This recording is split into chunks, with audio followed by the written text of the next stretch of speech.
Alright, this is going to be my start point. I'm at the I&M Canal State Park in some place. I won't even try and pronounce that name. Shanahan is how it's spelled. I'm using a different bike today. This is the bike I usually have at work, but I'm going to try that today.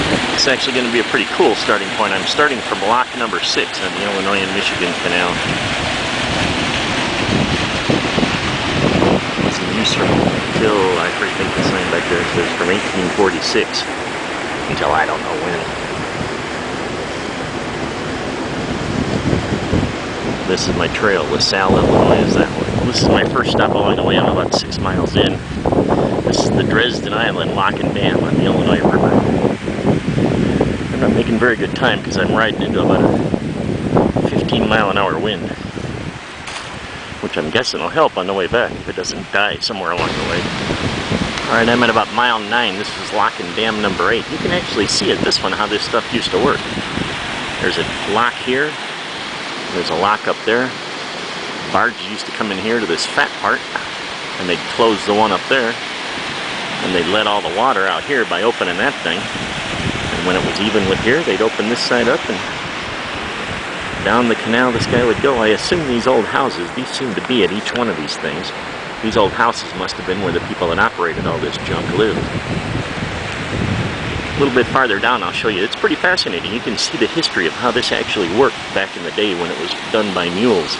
You can see it once it gets back closer to the river. I guess this is as good a place as any to see how this actually worked because the trees are all clear here. I'm in Morris, Illinois, and this is the canal path that I'm following. And over here, it parallels, this canal the whole way parallels the Illinois River. Back in the day, that is a working river. It's navigatable because I can tell that bridge is like a mile up in the air. But the barge traffic used to come down the river there, just carried by the current. Down to LaSalle, Illinois is where this ends. And they would get in this canal, which has its own set of locks and dams and almost no current. It's just stagnant. And mules would pull them up this path back to, I guess this ends at Lockport, Illinois, up on the outskirts of Chicago. That's how it worked. They'd go down carried by the current. They'd come back carried by jackasses like me who ride this train. This is probably even a better way to show you how the canal worked. I'm on a footbridge just outside of Morris, and this is the best preserved, according to that sign, section of the old canal because they preserved both sides. They used to hook onto the barges with mules and one pack on each side and just drag the barge up the river. Barge is a relative term. Judging from the locks and dams, barges back then were about the size of a large pontoon boat nowadays. This is pretty sweet. Here, I don't even know where I'm at. I'm somewhere between, I think, Morris and Marseilles.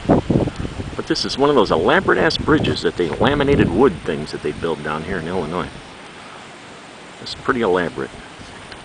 Looks sweet though. Alright, this is my turnaround point. I'm 25 miles out. I'm in a town by the name of Seneca on some road. I have no idea where this is. A few miles east of Marseilles.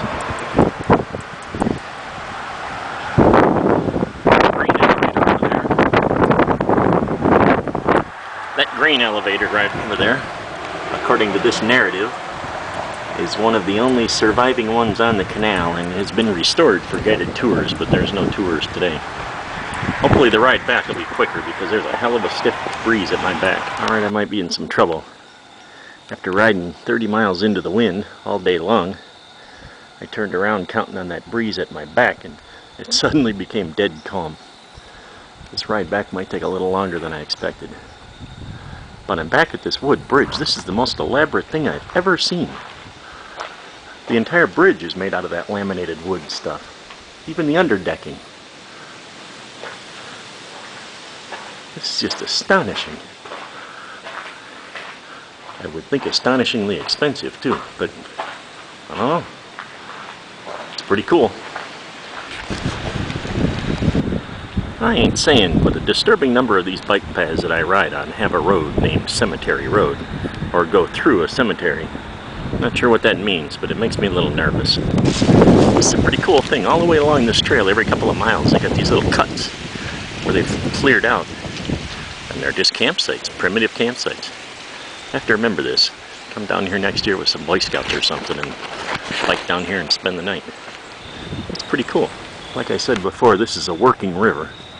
And my guess is that that facility over there with the two big stacks and these two odd-shaped things that lead into the river is the sewage treatment plant for the entire metro area of Chicago, or at least the south side.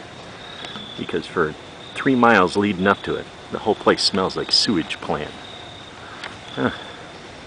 What are you going to do? Everyone poops. Well, that was certainly timely, wasn't it? Here's the working river, working now. Looks like a barge full of gravel. There's about 1.5 miles back. Massive, massive gravel quarry. I've never seen piles of gravel that big. Now I know why they're so big.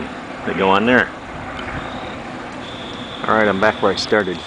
As you can tell from the glowing street light, it's getting a little bit late. Dusk. It's not dark, but I got back here just in time. I got no love from the wind on the way back. 0. Today's tally was 49.4. This bike did alright, but my ass and my hands tell me it likes the other one better, so this one goes back to work. And what better play to polish off a ride than by replacing them calories with food from some dive. And this looks like it. We'll see what the clientele looks like inside. You never judge a book by its cover portfolio. The restaurant's turned out to be a pretty cool place. Nothing like the sign out front.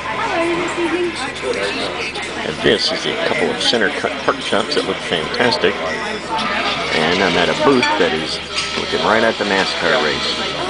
I assume I'm going to die in a fiery crash on the way home because stuff like this just doesn't usually turn out that well for me, but this is fantastic.